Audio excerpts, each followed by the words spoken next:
Pode sentar, queridos. Abra sua Bíblia hoje à noite. Abra no livro segundo escreveu Mateus, capítulo de número 7. Hoje à noite, no final do culto, vocês me lembrem, nós vamos orar pela nossa igreja no Haiti e também orar pelo nosso país, Brasil. Amém, queridos? Essa semana eu compartilhei alguns áudios com vocês.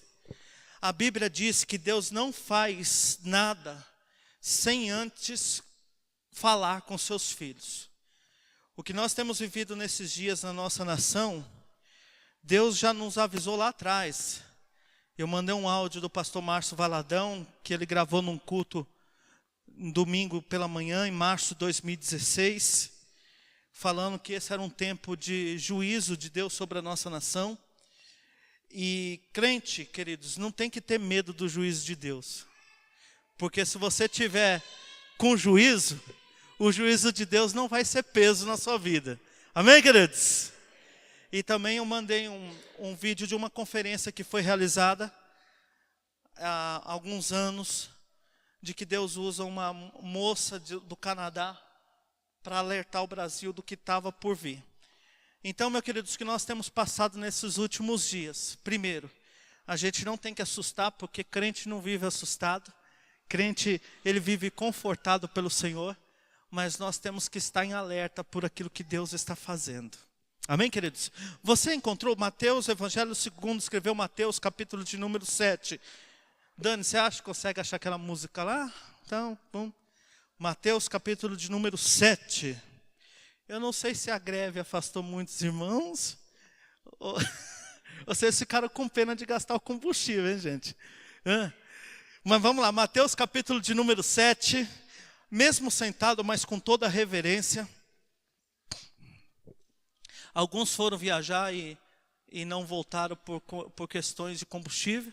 Eu tinha uma conferência para estar ministrando esse final de semana, eu desmarquei, porque eu falei, eu chego aí, mas não tem como eu voltar. Ela falou, aqui também na cidade não tem gasolina nos postos desde quinta.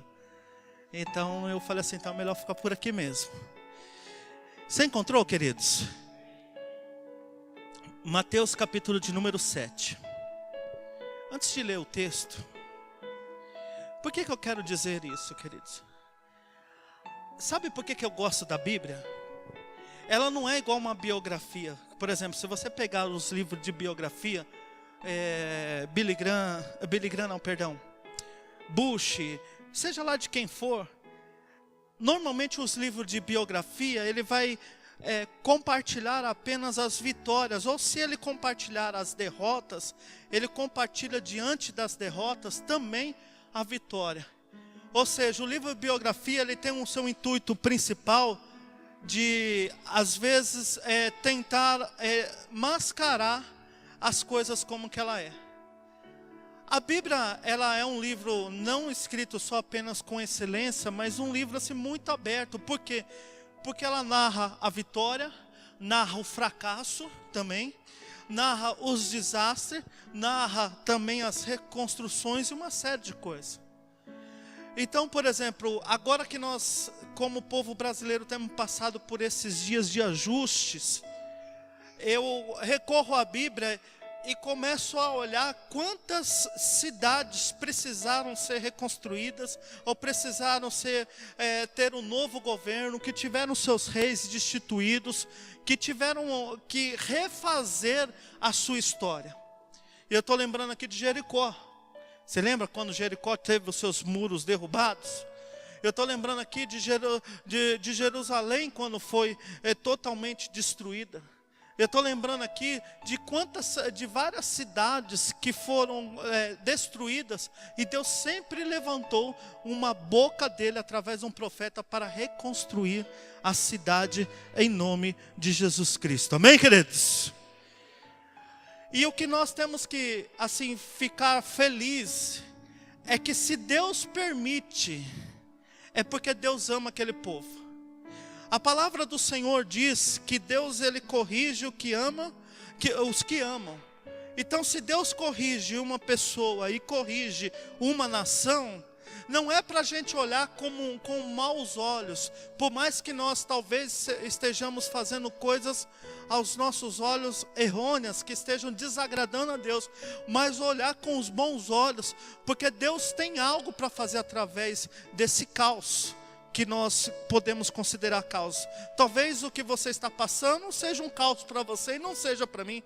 Mas talvez o que eu esteja passando nesse exato momento é um caos para mim e não seja para você.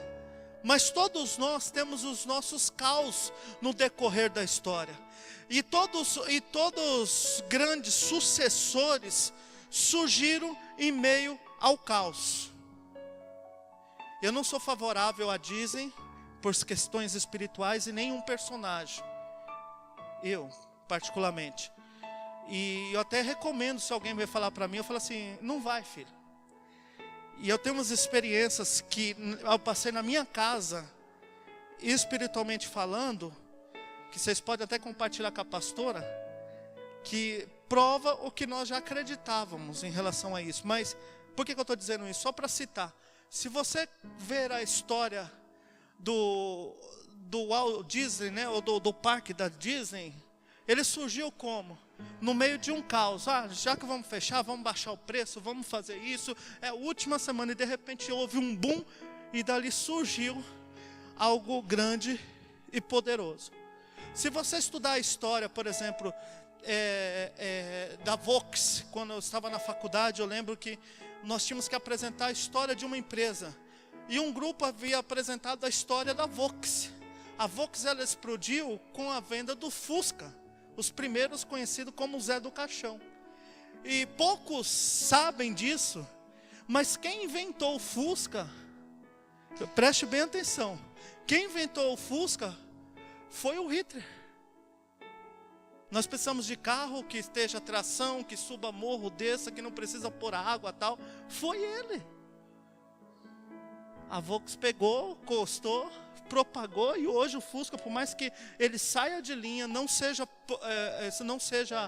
mais comercializado, o Fusca não é vendido por ano, ele é vendido por conservação. Por quê? Porque você compra o Fusca, você não compra uma marca, um automóvel. Então, se você começa a olhar as histórias, eu poderia enumerar aqui diversas histórias que vêm na minha mente, todas elas surgiram do meio de um caos. Então a gente tem que entender que quando Deus prepara a nossa vida, a nossa família, para estar no meio de um caos, e é porque alguma coisa Ele quer extrair de algo poderoso sobre as nossas vidas. Amém, queridos? E nós estamos vivendo, e eu já tenho 6 anos que eu ando falando, Deus está para derramar do Espírito Santo dele sobre a igreja brasileira. Amém, queridos? Mas para que isso aconteça, é preciso haver uma limpeza. Você pode estudar histórias dos avivamentos, você pode ler a história do movimento de santidade que houve na Inglaterra com John Wesley, história do avivamento na Rua Azusa, você pode estudar a das Ilhas Fiji, que é espetacular, você pode estudar quais foram as histórias de avivamento que houve. E vou te antecipar algo, você vai perceber que todos eles passaram pelo momento que nós estamos passando hoje. E por isso que o meu coração se alegra. Porque eu olho para esse momento que nós estamos passando com uma expectativa positiva. De que Deus está para fazer algo sobre a nossa nação. De que Deus está para fazer algo sobre o nosso país. E eu tenho certeza que no nosso país vai sair os maiores e melhores celeiros de homens e mulheres de Deus que irão não só influenciar o Brasil, mas irão influenciar essa nação em nome de Jesus Cristo. Amém, queridos? Crente não vive em caos. Cada caos na vida de um cristão é uma oportunidade. Ao invés de nós perguntarmos aonde nós vamos parar, ao invés de nós tememos, ao invés de nós corrermos para um lado, para o outro, preocupado em acabar o combustível, em acabar o alimento, em acabar com isso, nós temos que correr para o braço do Pai e dizer assim: Senhor, eu só não quero perder a tua presença. Eu só quero estar no seu centro. Seja com combustível ou com combustível, eu estou indo trabalhar, eu estou indo cultuar o Senhor, eu estou indo na igreja, seja com comida ou sem comida, eu vou servir ao Senhor, porque o meu combustível principal, a minha comida e bebida, o próprio Senhor disse, não é o que nós comemos, mas a que vem do reino celestial. Amém, queridos? E eu creio num Deus que Ele ainda manda e envia cordonizes para sustentar o teu povo. Amém, queridos? Um dia eu passei uma situação, e eu era jovem, ainda sou, né? Tinha 18 anos. Eu tinha um Monza 86 na época, isso era em 98. Lembro como se fosse hoje. E nós tínhamos saído de um culto de jovens, e aí a gente resolveu fazer uma vigília aquele dia. Aí nós juntamos a igreja que nós frequentávamos, que era a igreja de Nazareno Central de São Bernardo do Campo. E tinha um grupo de jovens que ia fazer uma vigília também na igreja de Nazareno em Jabaquara, na zona sul de São Paulo. E como todo bom jovem, né? Só tinha cueca, era a linguagem que a gente falava, só tinha homem. E aí, lá em Jabaquara, só tinha mulher. A gente falou assim, vamos fazer uma vigília junto, tal, em vez de fazer um pingado aqui, porque ali, mas na verdade a gente queria estar junto. E eu lembro, queridos, que aquele dia eu peguei a rodovia, ali, eu estava andando ali por dentro de São Bernardo para pegar a rodovia dos imigrantes, para sair no Jabaquara, ali perto do aeroporto de Congonhas. E de repente, quando eu saí da igreja, eu disse assim, gente, o meu carro está na reserva desde a hora que eu vim para a igreja. Só que isso já era 11 horas da noite. Os postos de gasolina que ficavam abertos até meia-noite ou 24 horas, quase não se tinha. Queridos, eu tinha certeza que o meu carro não rodaria mais do que 10 quilômetros. Nesse dia nós tivemos um imprevisto, a polícia civil nos parou, bateu geral. E eu lembro que ficou todo mundo atrás do carro. Aí um amigo meu nunca tinha passado por aquilo, e nem eu também. Aí o polícia falou assim, você tem passagem? Ele falou, só uma, mas é para eu trabalhar segunda-feira. Ele perguntou se tinha passagem da polícia, e ele pensando que era vale transporte. Até hoje, eu brinco com o Toninho.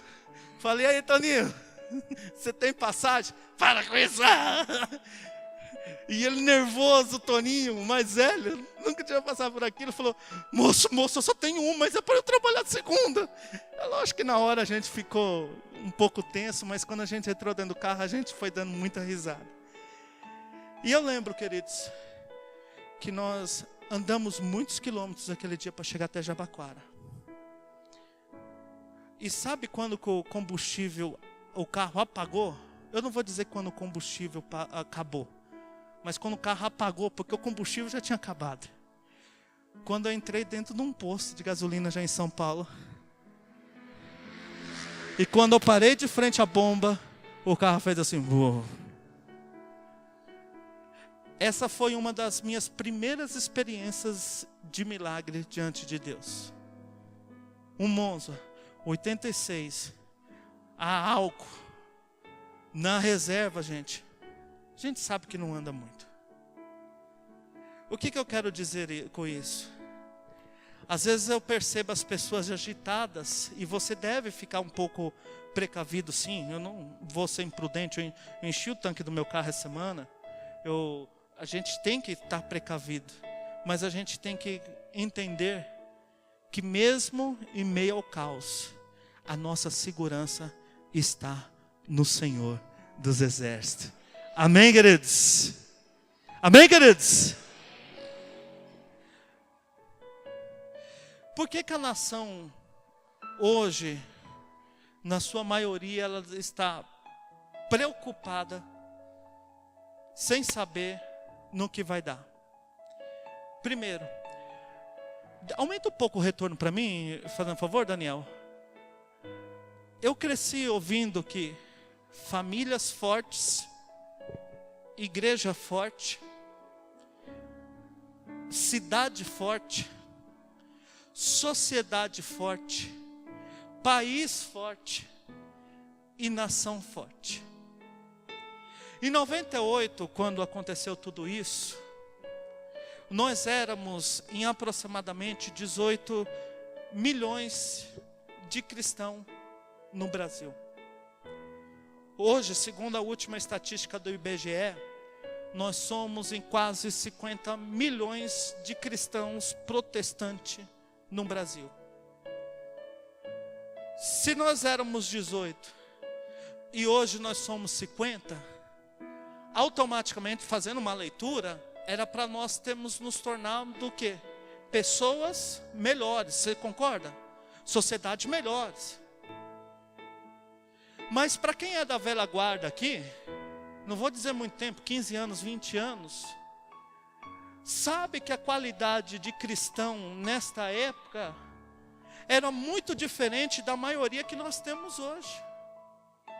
Lembre-se, queridos, eu não sou tão avançado de idade. Essa história que eu contei para vocês foi há 20 anos atrás. 20 anos foi ali atrás, queridos. Mas, pastor, por que tudo isso aconteceu? E aí você vai entender onde eu quero chegar. Isto justifica por que a nossa nação precisou nesse exato momento de passar por uma intervenção de Deus. Sabe por quê? Porque a sociedade que estava do lado de fora, ela se preocupava apenas em trabalhar, gastar, usufruir e tal, e tudo por seus interesses. Até o ano de 1980, nós chamamos de ano histórico, aonde também chegou-se junto de uma maneira forte o movimento neopentecostal que surgiu depois do pentecostalismo. A igreja ainda ela mantinha as suas bases sólidas.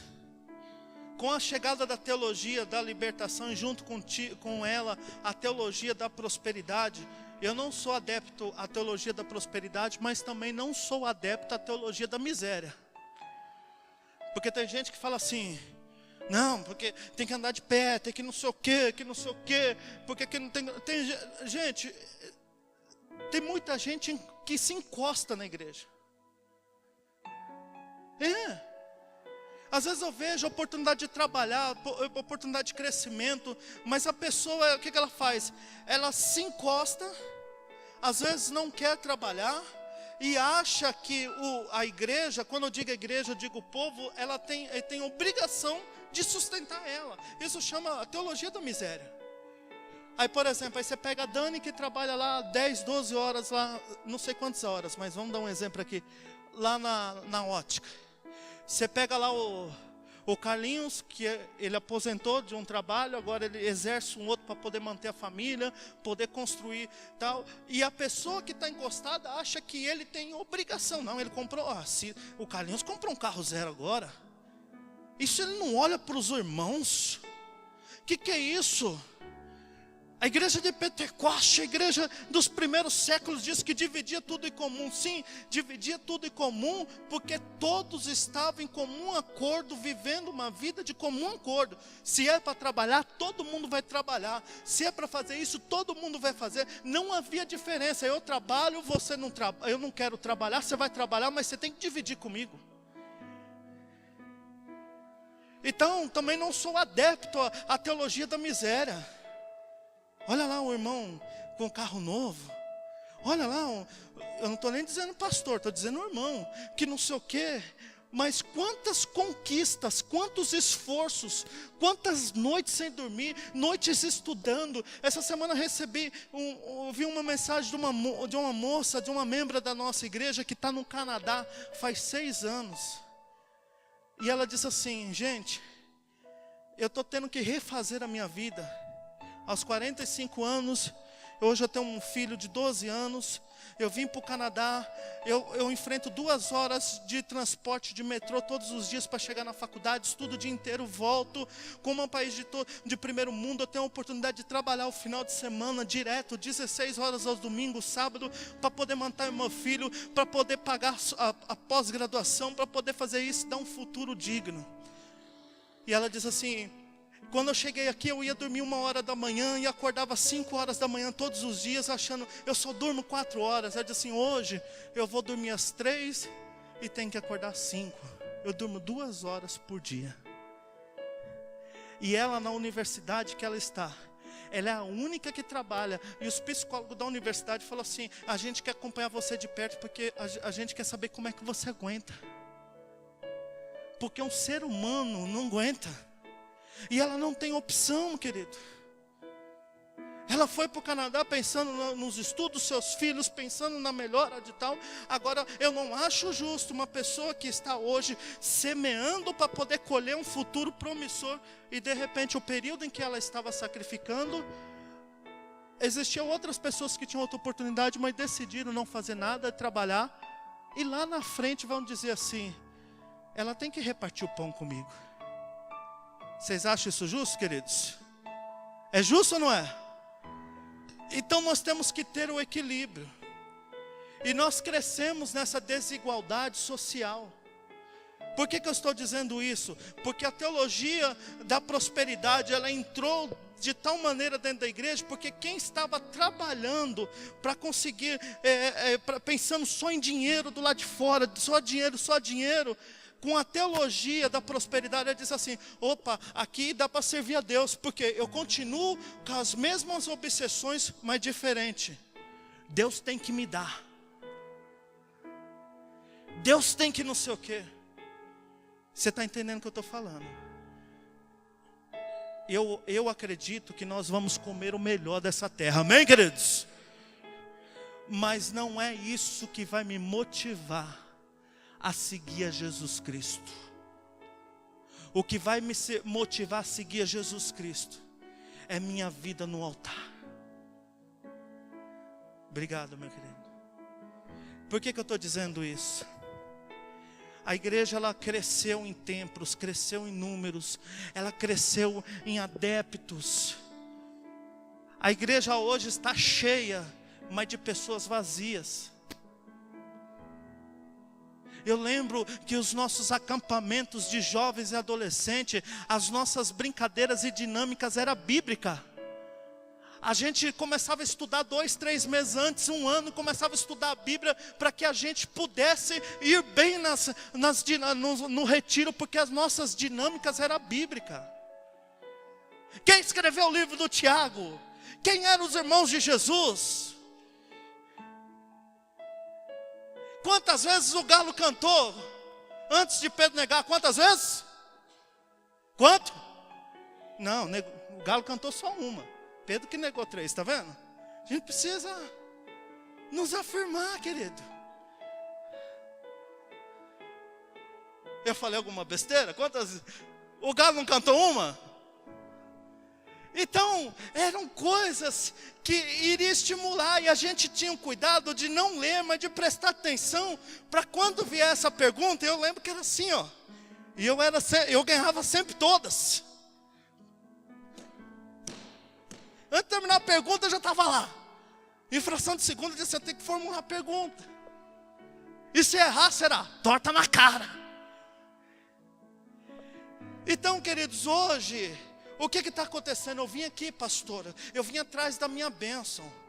Olha, eu vim determinar, eu vim não sei o quê, Então a igreja, ela cresceu com pessoas vazias de conteúdo, de palavra e de vida no Espírito Santo. Você quer ver um exemplo? Vai estar a irmã Kodak ali, ela revela até a cor da sua calcinha. Aí enche.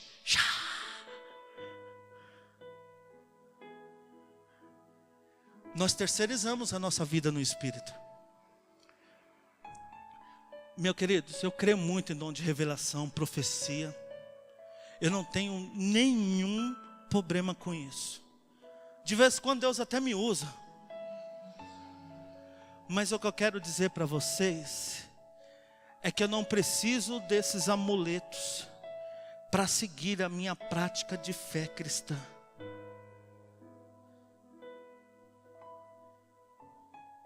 Queridos, um dia eu estava numa igreja pregando. Eu iria pregar nessa noite, eu não estava pregando. O pastor dessa igreja é muito amigo meu. E eu cheguei, fiquei no banco de trás, porque a igreja estava muito lotada. E chegou no momento da oração, uma mulher começou a pular. E ela começou a entregar para tudo que é lado. Entenda muito bem, queridos, eu não estou generalizando. Eu estou dizendo que foi um caso isolado. Aquilo me incomodou. Eu falei, Deus, foi a primeira vez que eu senti algo incomodando o meu espírito. Eu falei, por que está me incomodando? Ele falou, porque o Espírito de Deus não está testificando. Eu entendi o recado. O pastor veio até mim, que ele estava orando um por um. Eu cheguei no ouvido do pastor e falei, pastor, só me dá liberdade para pôr a mão sobre a cabeça daquela mulher? Ele falou, fica à vontade, pastor. Na época eu não era pastor, estava no seminário ainda. Ele falou, fica à vontade, Wendson. Eu lembro, queridos, com autoridade em nome de Jesus, eu coloquei a mão sobre a cabeça daquela mulher. Eu falei, o Espírito que está agindo sobre essa vida, eu ordeno agora que saia em nome de Jesus. Aquela mulher caiu possessa no chão. Então, o diabo tem feito essa salada de fruta, porque a gente não lê a Bíblia, a gente não consegue mais identificar o nosso norte, não consegue mais entender a bússola, a gente não ouve a voz de Jesus, porque Jesus disse, as minhas ovelhas me conhecem e ouvem a minha voz. Então, se nós não estamos mais perto de Jesus, a gente não sabe quem é a voz. O meu filho, se eu estiver na praça da nossa cidade aqui em Franca, cheio de gente, meu filho dá um grito, pai, eu vou falar, opa, meu filho está aqui, porque eu conheço. Isso quer dizer intimidade, vida. Então, há muitas pessoas assim, queridos, e aí saem procurando, e o espírito de Satanás às vezes usa algumas pessoas, como a Lídia, a vendedora de púrpuras que nós encontramos em Atos, e aí as pessoas ficam presas àquelas questões, e Satanás prende elas na mente. O capelão da Unicamp Campinas é pastor da nossa igreja, de uma das nossas igrejas em Campinas. Ele disse que de 100% que entra na clínica psiquiatra, mais de 90% são cristãos, de igrejas que vivem, de pessoas que vivem atrás de revelamento. Porque se fosse revelação era tranquilo.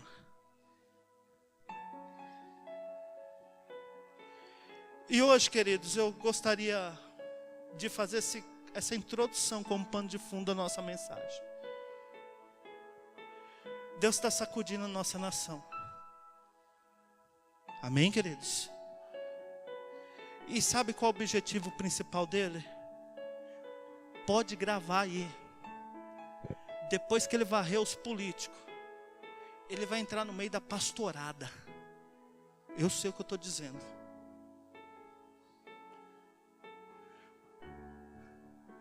No meio de músicos elitizados, pode escrever o que eu estou falando, porque Deus, Ele não derrama do Espírito dEle sobre coisas podres e sujas. Edmel Williams, um dia, no morro da Dona Marta, ela orou, falou assim, Deus, me dá uma oportunidade de fazer um galpão de broco, de tijolo, para sair dessa parafita, porque quando chove entra água, e as crianças que eu trabalho aqui, um belo dia, queridos, veio uma chuva tão forte, que invadiu o morro da Dona Marta, no Rio de Janeiro, e o único barraco que foi embora, foi o barraco da ação social, da igreja da irmã, da missionária Edmel Williams. Ela chorou, estava com uma viagem programada para a Europa. Quando ela chegou na Suíça, alguém chegou na recepção do hotel no dia seguinte, falou: aqui está hospedada uma missionária do Brasil, manda chamar ela. Quando desceu, falou assim: ó, você que tem um trabalho de crianças no Brasil, Deus mandou te entregar isso aqui. Ela foi para a Suécia, para o Canadá, e Deus usando pessoas. Quando ela chegou no Brasil 6 meses depois, o barraco já estava construído. Ela mandava o dinheiro para cá. E no dia da inauguração, na mesma escada que ela sentou para dizer: Deus, me dá algo novo, ela sentou e ela, sem perceber, o Espírito Santo de Deus falou assim para ela: você lembra que você sentou aqui há um pouco mais de 1 ano e orou: Deus, faz tudo novo? Eu não faço nada novo em cima de coisas velhas. Eu precisei derrubar para fazer tudo novo. Deixa eu dizer algo para nós hoje, queridos. Deus vai derrubar tudo. Tudo. Para fazer tudo novo na nossa nação. Você sabe por quê? Porque Ele me ama, Ele ama você. E Ele ama esse povo que está aqui nesse país. E há uma igreja, quando eu digo uma igreja, são várias igrejas no Brasil orando para que haja um avivamento. Há uma profecia no nosso país que nós vamos passar por um avivamento. Em 1962, um japonês de nacionalidade, que nunca falou português, estava numa empresa em Campinas. E o Espírito do Senhor o levou para ir num culto na nossa igreja do Nazareno Central em Campinas. E no meio do culto aquele homem levanta falando em português, dizendo que Deus iria começar um avivamento, a começar pela cidade de Campinas.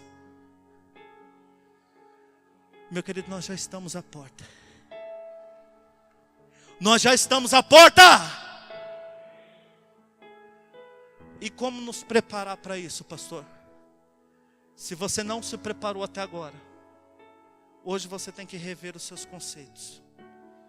Mateus capítulo 7, verso 24 e 25, e 26 e 27. Diz assim. Eu vou ler na versão King James, que eu amo. Essa foi a primeira tradução escrita do inglês, do alemão, que é quando Lutero traduziu para o inglês. Por isso que chama King James, é o nome do rei na época, em 1765, se não me falha a memória, do rei da Inglaterra. Assim como todo aquele que ouve essas minhas palavras e as pratica, será comparado a um homem sábio, que ouve as palavras de quem? De quem, queridos? De Jesus, não é? Eu vou ler de novo. Assim, todo aquele que ouve essas minhas palavras e a pratica, será comparado a um homem sábio, que construiu a sua casa sobre a rocha. E caiu a chuva, vieram as enchentes, sopraram os ventos, e bateram com violência contra aquela casa. Mas ela não caiu, pois tinha os seus alicerces aonde? Na rocha. Pois todo aquele que ouve essas minhas palavras e não as pratica, é como insensato, que construiu a sua casa sobre a areia. E caiu a chuva, vieram as enchentes, sopraram os ventos, e bateram com violência contra aquela casa. E ela desabou, e grande foi a sua ruína. Quando Jesus acabou de pronunciar estas palavras, estavam as multidões atônitas, ou seja, espantadas com o seu ensino, porque ele as ensinava com quem tem autoridade e não como os mestres. Amém, queridos? Primeira questão que a gente precisa entender é que desde o Éden sempre houve crise nas nações e nos países. Quem fica desesperado somos nós. Principalmente nós que não temos ainda a segurança de que a nossa vida está construída na rocha. Exatamente isso, querido. Porque o céu não está em crise, o céu não entra em crise, Deus não está em crise, mas a crise é nossa, e muitas das vezes, de desesperança nossa. Na sexta-feira, minha esposa perdeu um primo. Uns dizem que foi assassinado, outros dizem que foi espancado até a morte, lá no Rio de Janeiro. E a irmã dele mais velha começou a usar a rede social, e como a rede social parece que tem sido um meio para esse povo desabafar, né? Que não tem coragem de falar de frente, né? Aí começou: tá feliz, família? Cadê a ajuda de vocês? Cadê não sei o quê? Aí, como na família tem pastores, né? Falou assim: ei, eu agradeço aos pastores tal, que ajudaram mais do que não sei o quê. E aí eu olhei aquilo e falei assim: é tão vexatório essa colocação, porque todo mundo percebe que é uma frustração dela por não ter ajudado o irmão, e ela quer transferir para os outros as suas responsabilidades. E nós, querida, a primeira coisa que a gente precisa entender é que sem a presença do amado Espírito Santo, nós não podemos fazer nada. Ele diz: sem mim, nada podeis fazer. A primeira questão que eu preciso entender é que tudo na minha vida, eu dependo 100% dEle, para que se concretize na minha vida. Porque se eu não acreditar, nada vai resolver. Porque se Ele disse que sem Ele nada nós podemos fazer, e Ele ainda foi mais inciso dizendo assim: tudo que foi feito ou que se fez, foi tudo feito com toda a autoridade que foi delegada a Ele. Eu preciso reconhecer que não é a minha autossuficiência quem vai me levar a lugares altos e inimagináveis. Eu preciso abaixar a minha cerviz ou cervical e reconhecer a soberania de Deus. Senhor, glórias ao Senhor por essa oportunidade. Mesmo que você estude 10 horas por dia, trabalhe, se esforce, você sabe que o fruto do seu esforço você está colhendo, mas você reconhece que sem Ele, nada você podia fazer. Primeira questão que você precisa conhecer. Por quê? Porque quando nós entendemos isso, nós confiamos, colocamos a nossa confiança na rocha, que é Cristo Jesus. Porque o que as Escrituras falam? A pedra que os construtores rejeitaram, ele está se referindo a Cristo, se referindo à rocha, porque o que é pedra? São explosões de rochas trituradas que se formam pedra. Então você precisa entender, meu querido, que a pedra que foi rejeitado, que a sociedade rejeitou, que os construtores rejeitaram, como diz as Escrituras, através dela é que ela edifica a igreja. Então nós entendemos que sendo Cristo a nossa rocha, como base, como certeza, como vida, eu entendo que a minha vida tem que estar alicerçada no que Ele disse, porque Ele usa essas Escrituras para dizer: aquele que ouve essas minhas palavras e as pratica é comparado com um homem sábio que construiu a sua casa sobre a rocha, e vai vir a tempestade. Ele não está dizendo se vir a tempestade, ele está dizendo vai vir a tempestade. O autor de Provérbios diz: olha, invista sua vida na mocidade no Senhor, para que você possa resistir os dias maus da vida. Depois Paulo, escrevendo aos Efésios, diz: revestir, pois, de toda a armadura de Deus, para que vocês possam resistir os dias maus. Entenda uma coisa: o dia mau vai bater na nossa porta um dia. E não é uma vez não, meu querido, são várias vezes. Às vezes é o desemprego, às vezes é uma enfermidade, O problema é que quando a coisa melhora, a gente acha que não precisa de Deus, a gente se vira. E quando aperta, a gente quer correr e quer que Deus resolva. Porque a teologia da prosperidade me diz isso. A teologia da libertação diz: se tem alguma coisa errada, tem que expulsar porque tem um mal. E tem um mal. Eu concordo. Esse mal é você. Sabe por quê?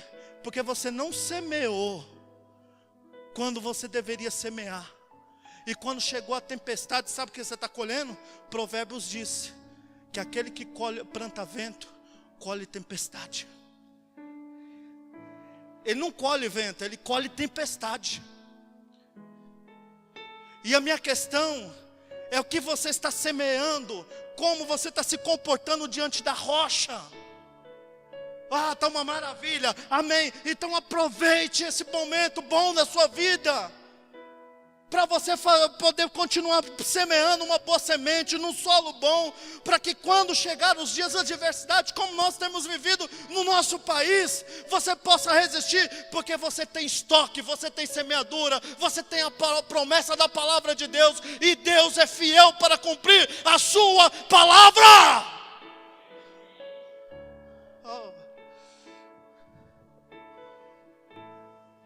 Não negocie, meu querido. Eu lembro, foram 9 anos. Eu acordava às 3:45 todos os dias.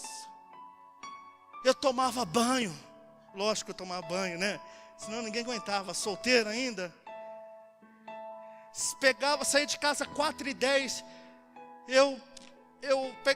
O primeiro ônibus que passava, eu pegava até um certo local para pegar o ônibus da empresa. Que não passava onde eu morava, mas passava numa outra região. Aí eu trabalhava das 6, olha só, das 6 às 16. Saía correndo, tomava banho, novamente ia para o ponto. Chegava na faculdade 16:40. Minha aula começava às 4:45 e acabava 7:40. Não, 8:40. Eu saía, aí de segunda, terça e quarta, eu saía correndo, para poder conseguir chegar pelo menos na segunda aula do seminário. Chegava em casa, 00:15, 1:45, e quando eu ainda aguentava, ainda ia estudar um pouco, ia dormir, e assim foram 15 anos da minha vida, semeando, plantando. Sexta-feira, eu chegava em casa da faculdade, fazia uma boa refeição, tomava um banho, eu ia para o monte que tinha perto de casa. Não é um monte de coberta não, é um monte de terra mesmo, meu irmão. Eu ia orar, saía 4:30 da manhã, descia, tomava o banho, tomava o café, ia para a faculdade. Eu chegava na faculdade 7:30, ficava na biblioteca até 12:30, 1h. Minha aula começava 1:15, terminava 6:15 da tarde. Saía da faculdade no sábado, eu era líder de jovens, eu ia pastorear os jovens que estavam sob a minha direção. Aí às vezes chegava, já viu o jovem quando se une, chegava em casa 1h, quando ia para casa, às vezes a gente dormia junto, era um muquifo. Naquela época podia, hoje você dormir junto é complicado. E aquele muquifo, acordava de manhã, bem cedo, ia para a escola bíblica dominical, eu dava aula, tudo. E aí sim, quando eu chegava em casa 12:00, 12:00 e pouco, eu comia, ia estudar. 4:30 da tarde, eu parava de estudar, tomava banho, ia para a igreja. O culto começava às 6h, assistia, e estudo de ônibus, meu querido. Se hoje eu tenho alguma estrutura, é porque eu edifiquei minha casa na rocha. A igreja hoje, queridos, ela não se tem uma escola dominical de manhã, mas ela tem uma escola que é tercecal de terça. Você sabe como surgiu as escolas dominical? Os camponeses na época de colheita precisavam trabalhar de domingo a domingo. Preste bem atenção. E aí no final de semana não tinha colégio. O que a igreja falou? Precisamos de uma estratégia. Então eles criaram a escola dominical aos domingos, para que as crianças passassem o dia inteiro, os pais pudessem ir para a lavoura colher. E às vezes a gente fica com o tradicionalismo, tem que ser domingo de manhã. Meu querido, é terça-feira. Sabe por que eu não faço domingo de manhã? Para você ter o domingo praticamente livre com a sua família. Para você ter só o culto de domingo para vir. Mas aí você tem terça-feira. Quarta-feira você tem lá a célula na minha casa. Para que nós nos reunimos lá? É o que a igreja de Atos fazia. Você pregava no domingo e compartilhava em comunhão na semana o pão e aquela comunhão gostosa e algo maravilhoso. Você tem escola de música na terça lá, você tem a questão da oração na quinta, os jovens você tem no sábado, e aí você vai enumerando tanta coisa. Você tem encontro de homens a cada 2 meses, de mulheres a cada 2 meses. Esse mês agora de junho nós vamos ter um jantar de casais, já marca na sua agenda, sábado dia 19. Tudo isso para quê, meu querido? Nós fazemos isso para que a sua casa esteja alicerçada na rocha. Aí você fala assim, não vou. É R$70 o jantar de casais. Meu querido, você sai com a sua família, é isso um almoço, ou mais, é isso um lanche.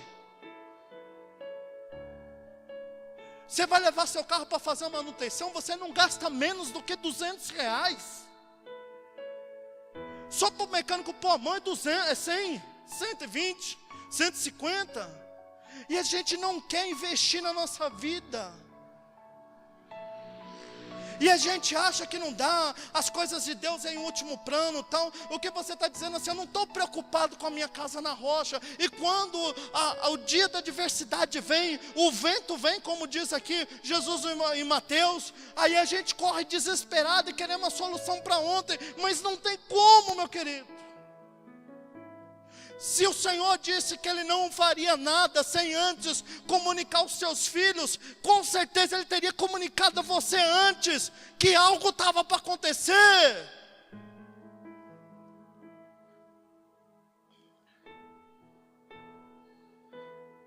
Essa é a minha comparação.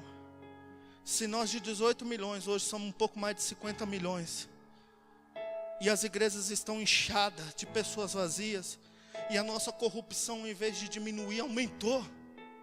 Sabe por quê? Porque nós estamos com um monte de pessoas que mudou de rótulo, mas não mudou conteúdo. É igual Coca-Cola. É muito bom Coca-Cola, não é, queridos? É pecado aquilo lá, gente. Muito bom. Aí quantos refrigerantes cola que você tem? Que existe? Não é a mesma coisa. Guaraná Antártica é extraordinário. No meu ponto de vista, só perde para um que tem no norte, chamado Tuxaua. Muito bom. O dia que você for para o norte, lembra dele, Tuxaua. É fantástico. Mas tem muita gente assim, com conteúdo de cola, com conteúdo de Guaraná, mas com rótulo Coca-Cola, Guaraná, Antártica, mas o conteúdo não é o original. É isso que está acontecendo. Precisamos acordar, queridos. Não há mais tempo. Eu compartilhei um link hoje, até foi com o Juninho, não vieram hoje, que eu não tinha tentado para isso. O presidente da França é o único do mundo que consegue intermediar países e reconciliar e trazer a paz para os países. Os escatológicos estão dizendo que ele vai se revelar o anticristo agora na Copa. E aí nesse vídeo passa um monte de conflito que intermediou, inclusive de ditadores que já tinham renunciado e por causa da intermediação deles voltaram e se conciliaram. Igreja, desperta. A nossa rocha é Cristo Jesus. Amém, queridos? A nossa vida, a nossa família está alicerçada, ou se não está, deve estar na rocha que é Cristo Jesus. para que quando vier as tempestades, os ventos, nós possamos resistir. Quando eu morava em Santos, e quando o vento vinha do noroeste, era o vento mais forte que tinha. Eu olhava aquelas palmeiras, que envergava, chegava quase a fazer 360 graus. Mas quando passava o vento, ela ficava firme. Crente assim, querido, não é no primeiro vento que ele é derrubado. Ou melhor, não é em qualquer vento que ele é derrubado.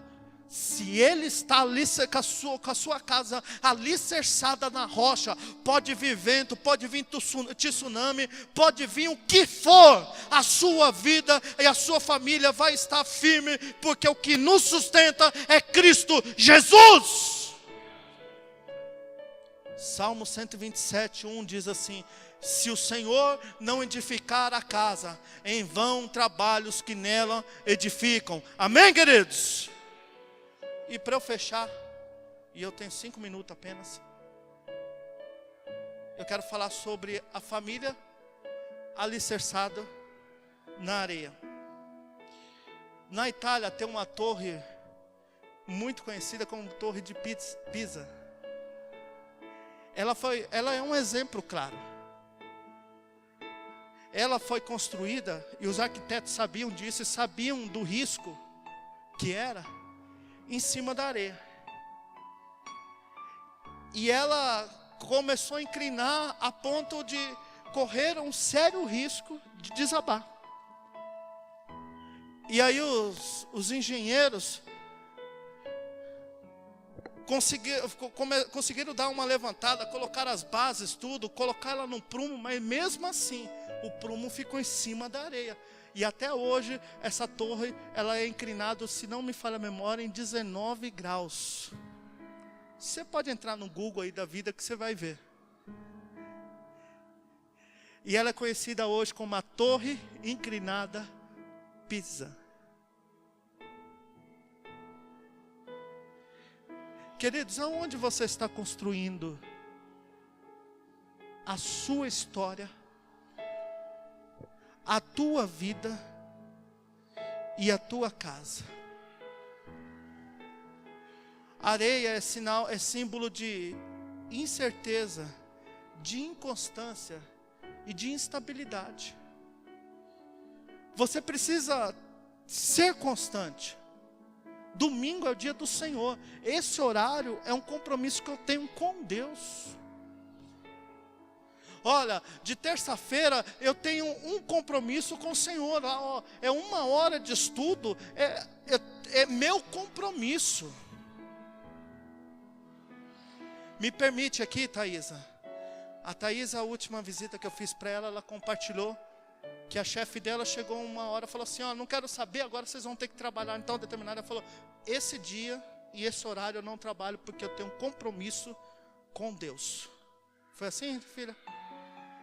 Quando foi na semana seguinte, ela veio, falou assim: eu admiro a sua postura em servir a Deus. Tem crente que negocia, meu querido. Eu lembro de um dos reality shows liderado pelo Roberto Justo, que uma das provas era no sábado, tinha uma participante que não fez porque ela era adventista do 7º dia. É a profissão de fé dela, meu querido. Ela acredita que tem que guardar o sábado. Eu acredito também que você tem que guardar o sabá. O sabá quer dizer dia de descanso. Talvez o seu sabá não seja o sábado, seja o domingo, segunda, mas uma vez da semana você tem que guardar. E ela, consequentemente, ela foi demitida. Mas na semana seguinte, o Roberto Justo chamou ela, eu lembro como se fosse hoje, querido, e disse assim: olha, eu gostaria de te contratar agora como funcionária da minha empresa, porque quem não negocia princípios, não negocia valores. E eu sei que eu posso colocar você em qualquer cargo de confiança na empresa, porque se você foi fiel ao seu Deus, muito mais a mim. Qual é o seu testemunho, meu querido? Vem trabalhar tal dia. Não dá. Tá bom. Eu tinha culto, mas o culto lá. Deixa para lá, prioridade é aqui. Você está mostrando um conteúdo. Talvez o teu rótulo é muito bonito, mas a sua essência está fugindo dos valores. Quem está me entendendo aqui hoje, queridos? Lembra de Jó? Jó, você perdeu filhos, perdeu tudo. Se der errado, amaldiçoa esse teu Deus e morre. Ele falou, eu não abro mão de princípio. E deixa eu fechar, queridos.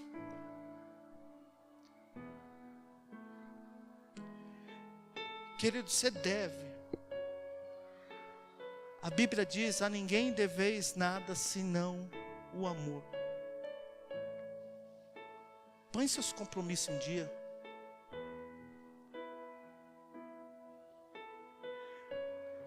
O que tem de crente picareta hoje, tem gente que fala assim, eu vendo para todo mundo, menos para crente. Quando eu era pastor em Santos, eu fui comprar um carro, eu precisei financiar uma parte que eu não tinha. O cara falou assim para mim, o vendedor, o que o senhor faz? Eu falei, hoje eu estou pastoreando. Ah, eu não posso pôr pastor porque a financeira já recusa. Gente, eu sou de uma geração que o meu pastor chegava em qualquer lugar, eu cheguei com ele. Ele falava assim, eu posso pegar aqui, depois eu acerto. Não, pastor, por favor, pega o que você quiser. Quando eu não era cristão, e os crentes iam no meu estabelecimento, às vezes falava assim, esqueci a carteira. Falei, não, almoça aí, janta aí, dependendo do horário, depois você acerta. Porque ser cristão era sinal de idoneidade. Aonde nós estamos errando? Não estamos construindo a nossa casa na rocha. Negão, tem gente que deve a cantina da igreja. Tem gente que não vem na igreja porque não pagou a cantina. Gente, oi, essa é a realidade. Tem gente que compra de irmão dentro da igreja e não paga. Que evangelho você está vivendo, meu querido?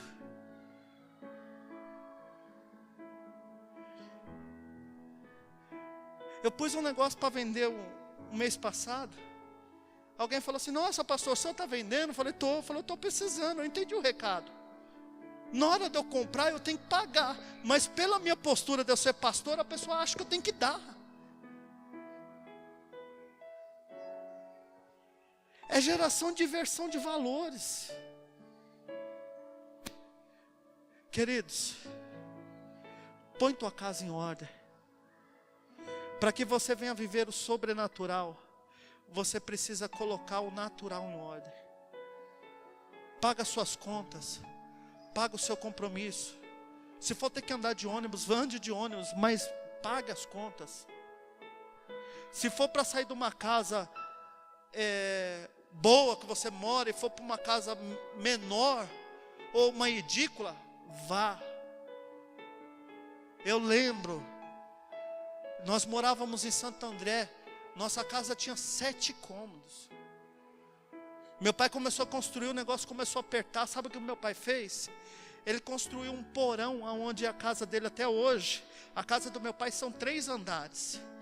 Então, como um terreno era inclinado, ia gastar muito dinheiro para aterrar, o que ele fez? Ele tirou, fez 2 cômodos, banheiro. Imagine, gente, 6 pessoas morando em 2 cômodos apertadíssimos. Eu acho que era menor que isso aqui, ó.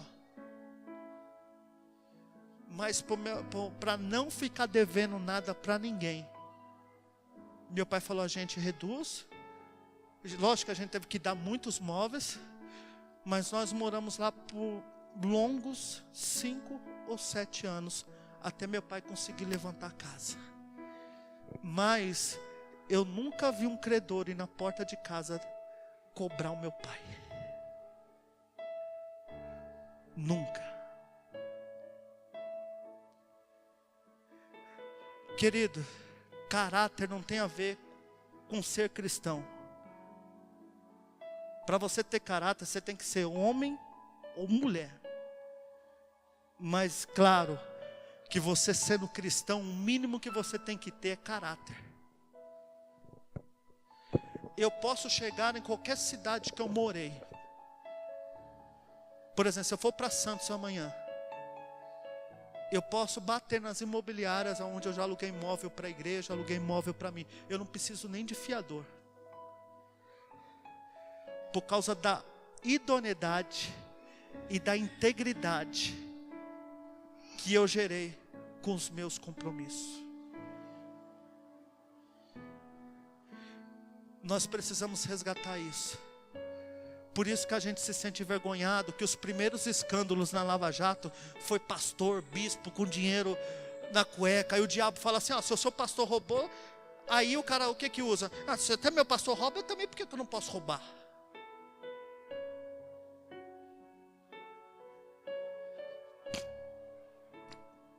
Põe tua casa em ordem. Paga suas contas, honra o seu compromisso, negocie. E eu quero fechar com um testemunho verídico. Quem contou isso foi o pastor JB, na igreja dele em Brasília. Um empresário da igreja dele faliu com uma dívida de 15 milhões de reais. Você sabe o que você deve 15 milhões de reais para o banco? Não é para a senhora da cantina não, é para o banco. E restou para ele apenas um terreno de 300 mil reais. Era a única coisa que ele tinha. Um dia eu estava na igreja, Deus usou alguém para falar com ele, falou assim, olha, você vai pagar suas contas. E ele tomou posse daquela palavra, porque ele estava querendo alinhar aqui, para que pudesse cumprir aqui o que Deus estava fazendo. Houve uma reformulação lá no Distrito Federal. O terreno dele valorizou não sei quantas vezes, foi de 1.000, passou a milhões. Ele sentou com os gerentes do banco que ele devia, e ele conseguiu negociar com o terreno que ele tinha, as suas dívidas com o banco. E naquele dia, ele pagou todos os seus compromissos. Amém, queridos? O vergonhoso não é você quebrar, não é você ter que contrair dívida, mas o vergonhoso é você envergonhar o nome de Deus, todo mundo saber que você é cristão, mas que você deve para todo mundo. Acerte o seu compromisso com Deus, meu querido. Hoje um monte de gente corre para a internet para justificar porque que não dizima. Gente, se você não devolve o dízimo, você não paga o dízimo, você devolve, é de Deus. Mas o pastor, mas a igreja. Meu irmão, é com Deus. Pastor João Ribe Palharim, pastor fundador das igrejas Paz e Vida, que não tem, mas elas são muito fortes em São Paulo, no Nordeste e no Sul do país. Ele conta que um dia, ele descendo a escada, Deus falou com ele, o tesoureiro, não é com você não, viu, né, Jadir, nem em Catita, está pegando o dinheiro da oferta. Ele chamou o tesoureiro negou. 2 semanas depois, aquele homem contraiu uma doença que ninguém achou, olha só, querido, 2 semanas depois, em 3 meses aquele homem faleceu.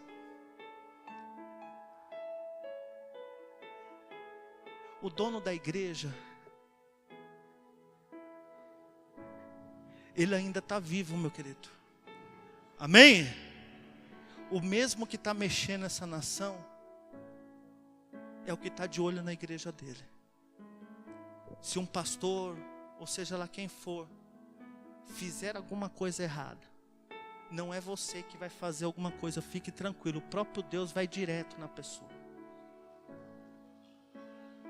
Vai direto. O dízimo repreende o devorador. A Bíblia fala sobre isso. E a oferta abençoa.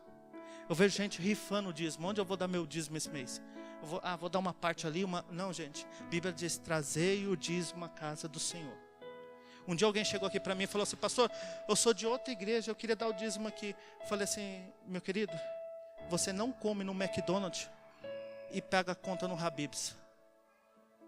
Você come no McDonald's e paga no Habib's? Aonde que você devolve? Aonde você se alimenta. Não é assim, Juninho? O Juninho lá tá sério, bravo, hein, Juninho? Tá sem um óculos? Ê, goiano bravo. Eu nunca vi de óculos. Você entendeu, queridos? Hoje à noite, não dê mais brecha. Construa a sua casa na rocha. Amém, queridos? Posso orar por você hoje à noite? Posso orar hoje à noite? Posso orar hoje à noite? Fique de pé que eu quero orar por você.